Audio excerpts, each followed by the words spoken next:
Hi everyone, this is Valerie Schmidt. This student presentation is for Bio 204. My topics are atypical pneumonia, tuberculosis, and anthrax. And these coincide with the chapter 20 in our textbook called Respiratory Diseases.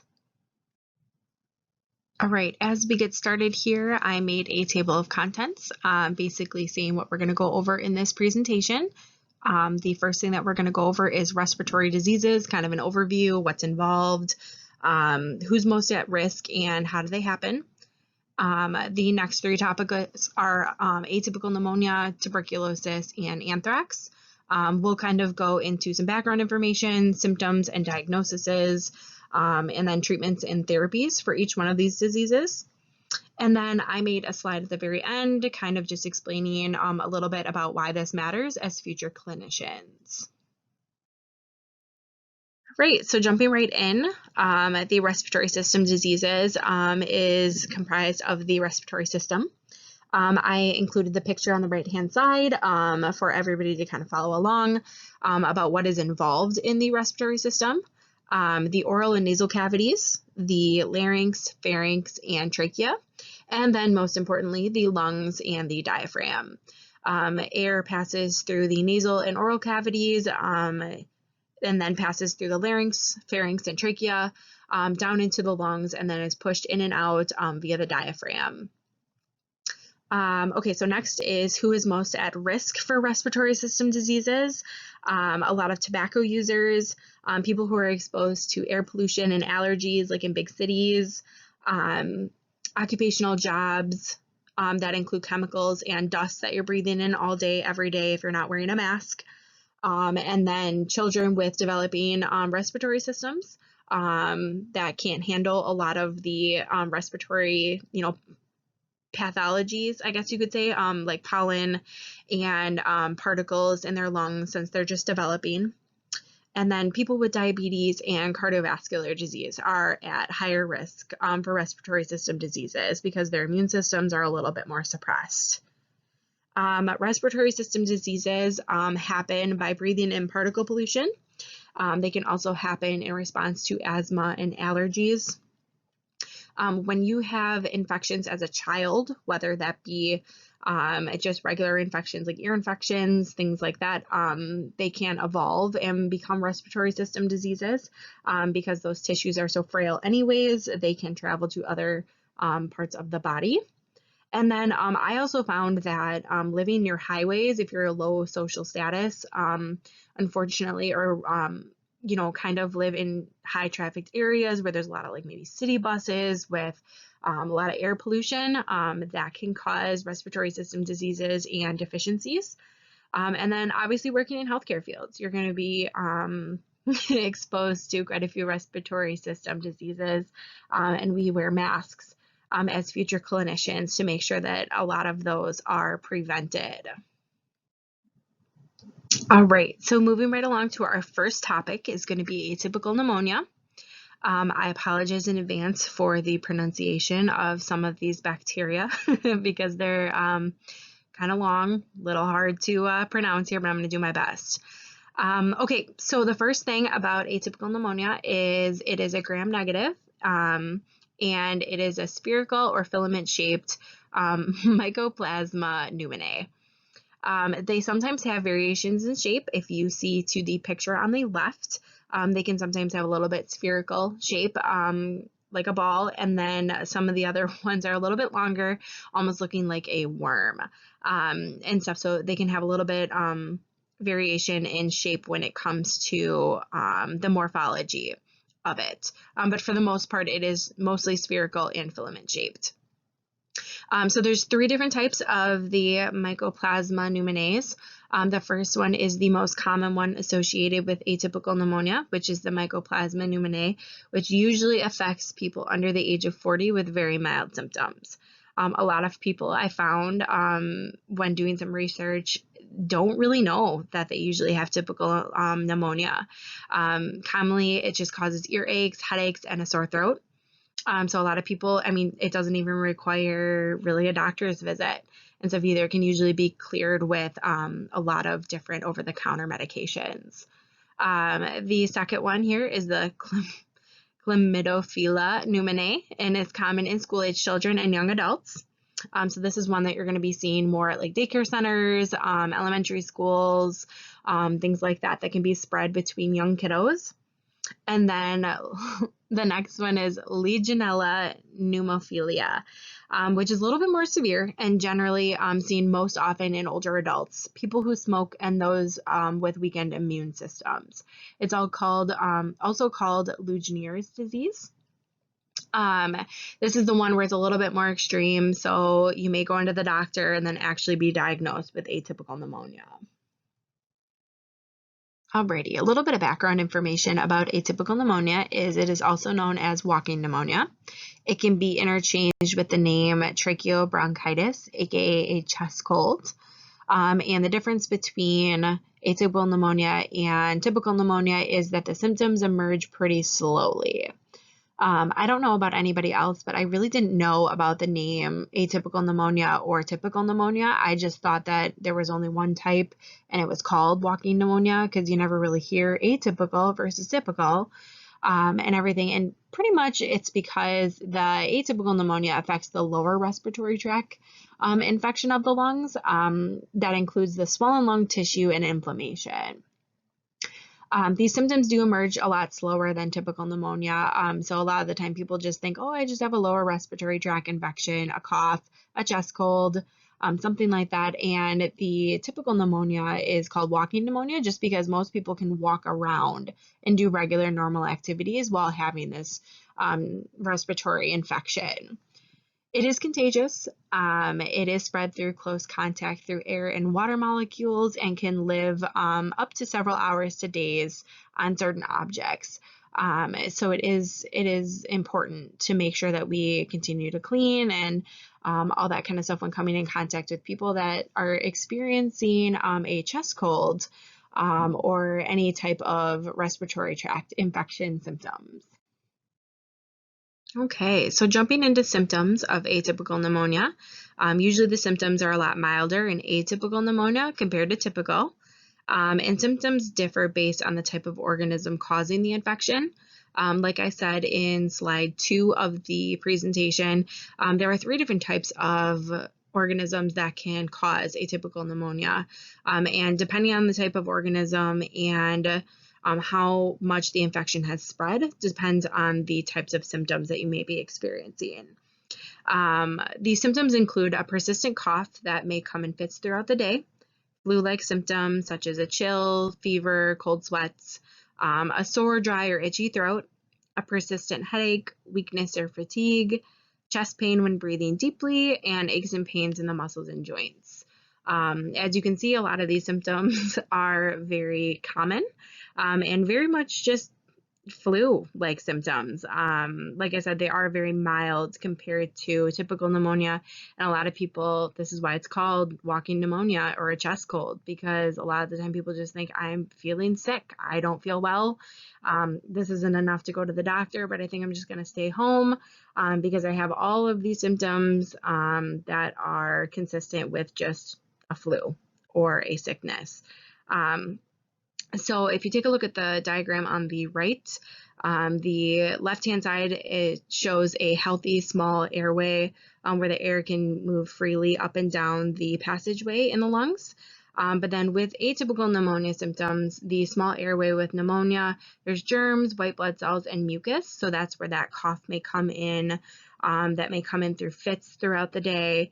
And then it kind of just feels like you just have a cough. You know, it might cause your throat to be kind of dry and itchy. And then because of that bacterial infection in the lungs, you may experience a fever, chill, and cold sweats, along with the headache and the weakness and the fatigue because your body is trying to fight off that infection. Alrighty, so quick diagnosis about atypical pneumonia is just a physical exam, kind of like anytime that you go to the doctor. They will do a fever check, a pulse check, and a breathing rate check along with oxygen levels.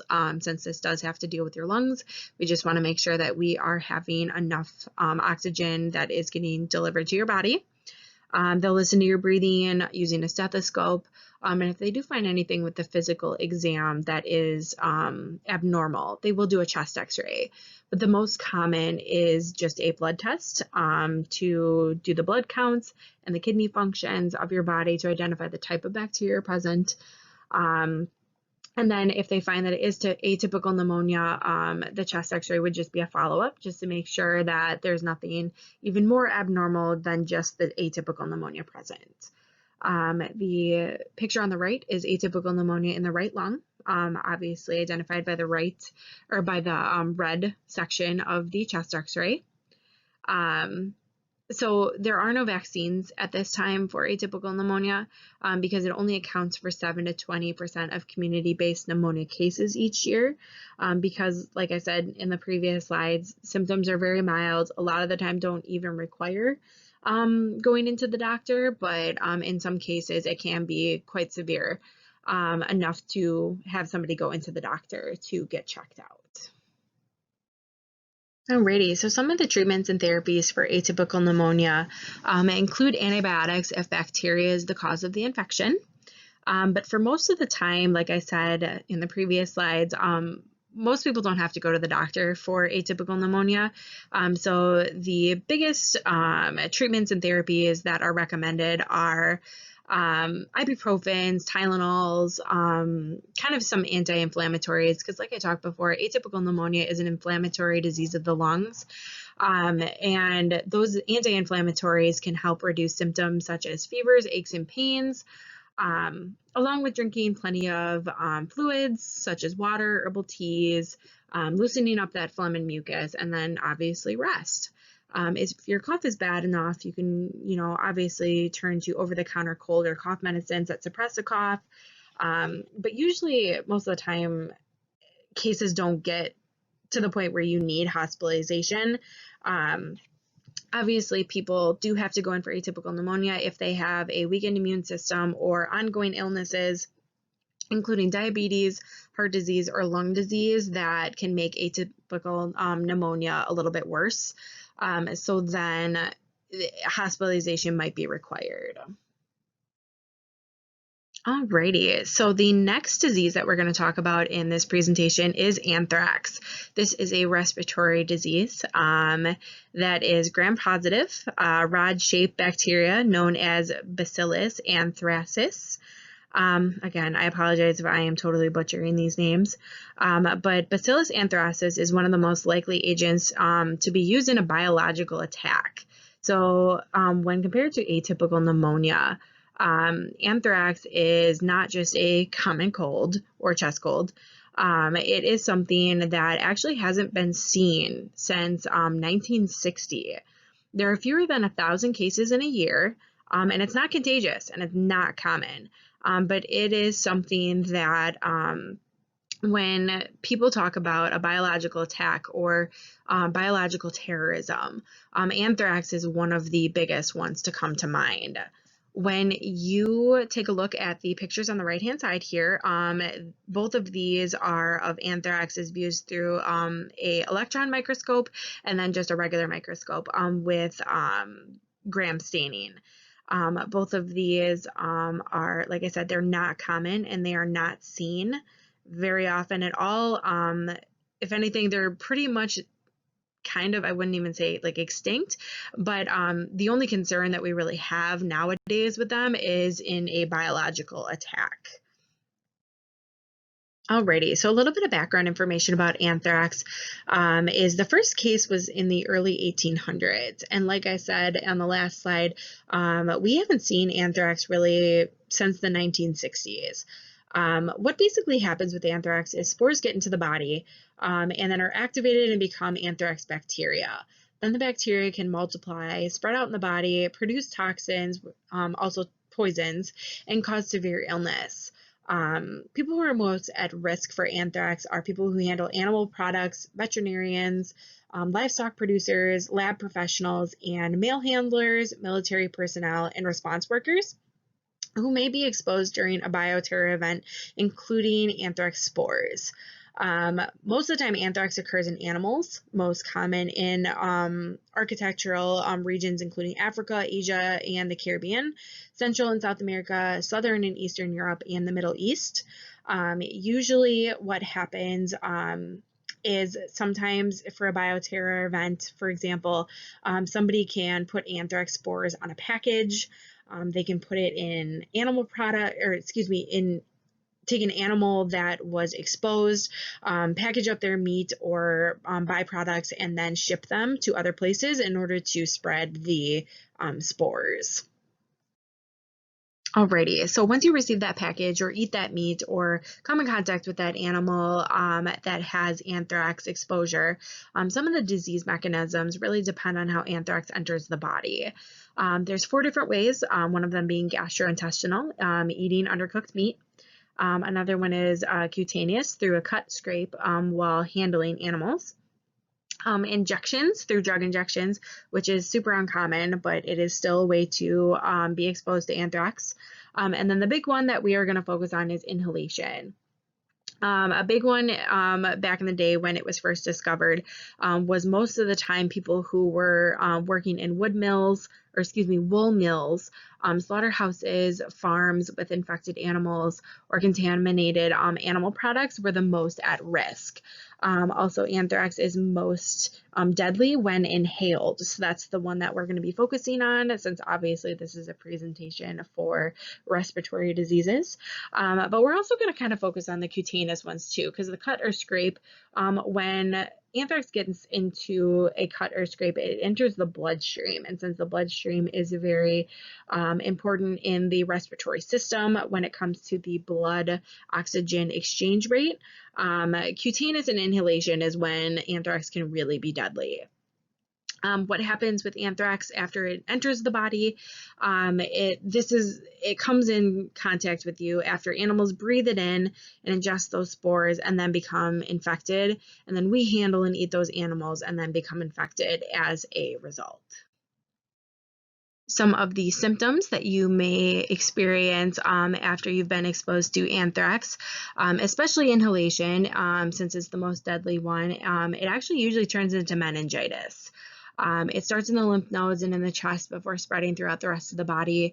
That's a reason we're also going to focus a little bit on cutaneous anthrax, because once it enters that bloodstream, it can really travel all over the body and really cause a lot of problems. But some of those symptoms are going to be fever and chills, chest discomfort, shortness of breath and a cough, confusion and dizziness, nausea, vomiting, and stomach pains, headaches, and sweats. For cutaneous anthrax, there's a picture on the left-hand side here where it's a raised, itchy bump resembling an insect bite. There was a spore that got into an open wound in the skin. And then basically it turns into a painless sore, but it has a black center and everything. And there's a lot of swelling in the sore, swelling and soreness in nearby lymph glands too. So basically when you see this spot, it could be a automatic sign of anthrax. But for inhalation, it's a little bit different because you obviously don't have a giant spot that you're looking for. You may have some of these other symptoms, and everything, but basically you culture the bacillus anthracis from blood, skin lesions, respiratory secretions, or by measuring specific antibodies in the blood. But anthrax can only be identified through lab testing. So you can't just be like, oh, you have a black spot on your arm, you must have anthrax. Not how it works. Usually you have to go in and definitely get tested through either blood, secretions, or antibodies in the blood to really make sure that it is anthrax. Alrighty, and then so next is some of the treatments and therapy. So say you go in and you are diagnosed with anthrax. A lot of the main treatments are going to be intravenous antibiotics and antitoxins. Since anthrax, those spores multiply into anthrax bacteria, and then those bacteria then give off those toxins that can become extremely deadly to your body. A lot of the time we use drugs to neutralize those toxins releases and inhibit receptors and translations.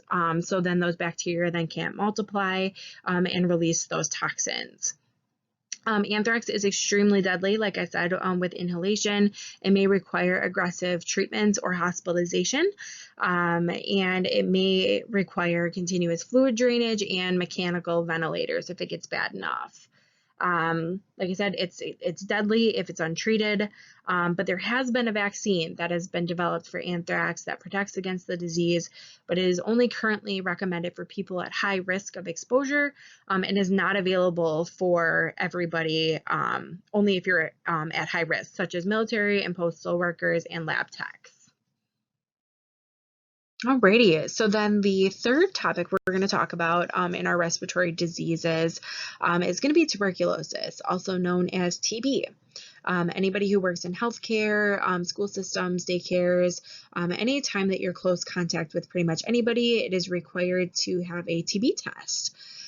So most of us have probably had a TB test, which we'll talk about a little bit later. But this bacteria is bacilli-shaped bacteria called Mycobacterium tuberculosis.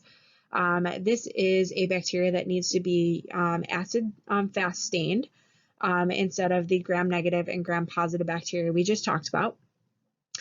This bacteria usually attacks the lungs, but it can also damage other parts of the body, such as lymph nodes, bones, kidneys, brain, spine, and even the skin. There's two different types of tuberculosis. One is active, which means it's actively multiplying and attacking the lungs and causing symptoms. And the other one is latent. You may have been exposed years ago and symptoms don't show up or become contagious until the immune system is weakened. This happens a lot with young kids and younger adults where they're exposed, but their immune system doesn't show anything yet, and then all of a sudden they become really sick. Or as they get older, all of a sudden their immune system is a little weakened and then they start showing symptoms. A little bit of background information about tuberculosis. About 1.8 billion people are infected with tuberculosis, but most of them have latent TB. 10 million probably have active TB at one time, and out of that 1.8 billion, most of them won't ever show symptoms, but they can still become contagious only when they start to show symptoms. The first cases of tuberculosis were in 1882, but the bacteria is thought to be around for millions of years. When I was doing research, a lot of people said, oh yeah, like 9,000 years ago is when the first case was. Well, 9,000 years ago, I don't think any cases were really truly being documented. So we're going to go with 1882 because that's kind of when it was named and really kind of studied to kind of find out what it was and why it was causing the illness.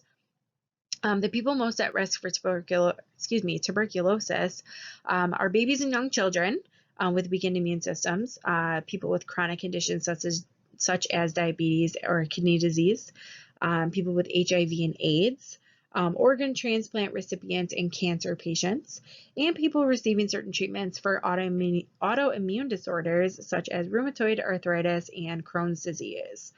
All of these people are most at risk because they all have immune deficiencies or immune systems that aren't fully developed yet and stuff. So those are the people that are most at risk. And the people that have latent TB are usually the ones that they have really strong immune systems, so they don't ever show symptoms, and they don't even know that they have it because their immune systems kind of mask that and are able to fight off the infection. Some of the disease mechanisms for tuberculosis are TB is contagious, but it's not easily spread from person to person. Like I said before, if you have latent TB, you've been exposed, you have it in your body, but if you're not showing symptoms and your immune system is strong, you are very, very unlikely to spread it to another person. But if you have active TB, you probably already know you have active TB, and then precautions are usually taken to kind of figure out, oh, do you live with other people that you could have exposed, and that kind of stuff in order to reduce the spread. But TB is spread through the air when a person with TB of the lungs or throat coughs, sneezes, or talks. You're most likely to get TB if you have a weak immune system, like we talked about on the last slide. People with autoimmune diseases or just developing immune systems are most at risk. And then when it comes to the disease, the drugs that are used towards it They attack the ATP synthesis, the cell wall integrity and synthesis, and then the DNA transcription, so then the disease cannot multiply. Tuberculosis is technically considered one of those superbugs that we talked about in discussion posts, just because it is so resistant to a lot of the drugs that are out there. Alrighty, so if you suspect that you have tuberculosis, you will be showing symptoms of a bad cough that lasts 3 weeks or longer, weight loss, loss of appetite, coughing up blood or mucus, weakness and fatigue, fever, and night sweats. Some of the weight loss and loss of appetite is because tuberculosis, like I said in the last slide, doesn't necessarily just attack the lungs, it can attack other systems in the body. This is also why for diagnosing, there are skin tests, blood tests, x-rays, and other tests that your doctor may do. And if not treated properly, TB can be deadly because if it attacks all these other systems in the body, it can cause organ failure. You can usually cure active TB by taking several medicines for a long period of time. But like I said, when it comes to latent and active TB, like you see that picture in the middle, no symptoms or sickness, and you're not contagious. Usually you have latent TB, and for some reason, if your immune system all of a sudden, gets really, really weak, that's when it would then transfer into active TB, where then you would have symptoms and then you'd be at risk for spreading it. If you've been in healthcare or a daycare system, any type of school, had to do a field study, something like that, more than likely you have had a TB test where they inject a little, it almost looks like a little bubble of air that goes underneath your skin on your arm. And then after a couple days, if that bubble goes away, that means you don't have it, and you're clear to go. But if that bump still stays there, more testing for tuberculosis, such as the blood tests, x-rays, and that kind of stuff, just because you may have tuberculosis. So a lot of us probably have already had the TB test, and in order to work in a hospital setting, we will definitely be getting tested. And I'm pretty sure when I was researching, it said that the TB tests are good for 2 years. Okay, so you find out you have TB. What are the treatment and the therapy options? So for tuberculosis, there is something called the BCG vaccine. It was created by Calumet Guerin. It's a Bacille Calumet Guerin vaccine that was created in 1921, but is not widely used in the United States. But it is often given to infants to prevent TB meningitis in countries where TB is common. Tuberculosis is not very common in the United States, but it still can be found here every once in a while and everything. But for the most part, third world countries are most at risk for tuberculosis. But the vaccine does not always protect people from getting TB. Most of the time it is given to infants and stuff, but just like any vaccine, it reduces your chance in getting the disease, but doesn't necessarily completely get rid of it. So most of the time for tuberculosis, like I mentioned on the last slide, if you take a concoction of medications for a longer period of time, if you have active TB, antibiotics is pretty much going to be your medications and treatments. I'm not even going to try to pronounce those different antibiotics, but those are the most common ones. The ones that have been proven not to be resistant when it comes to tuberculosis. Like I said on the last slide too, tuberculosis is a resistant bacterial infection where a lot of the time drugs and antibiotics do not work on it. So these are 4 different drugs that have been proven to really help with tuberculosis and if not cure it. But most of the time for tuberculosis, a lot of people are able to just rest, ingest warm fluids, and then over-the-counter medications to treat the symptoms. And then a lot of the time, once your immune system kind of gets a kickstart and is back up, it either completely resolves on its own or it goes back into that latent stage. Alrighty, as we wrap everything up here, this last slide, I kind of wanted to kind of touch base on why all this is important.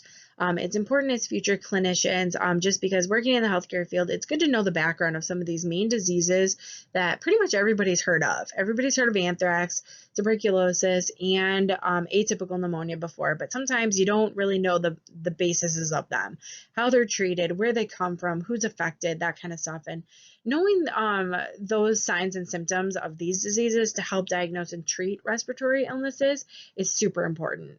It's good to know the types of treatment and options that are available for respiratory diseases.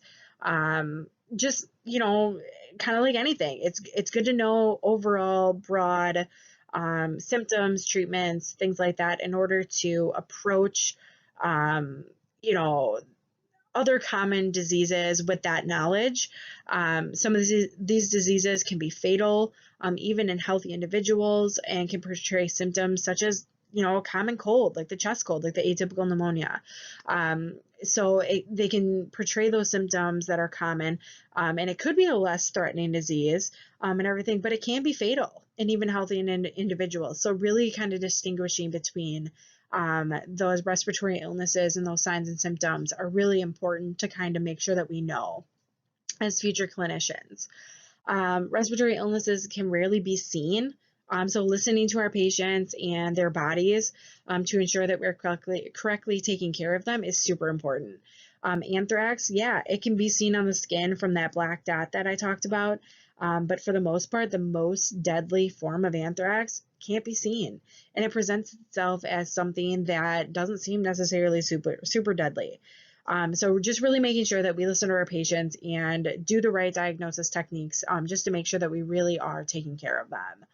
And then finally, even though these diseases aren't very common other than the atypical pneumonia, it is good to know the background information of them and how to treat them, and how treatment has evolved for them to utilize that knowledge to approach more common diseases in the future.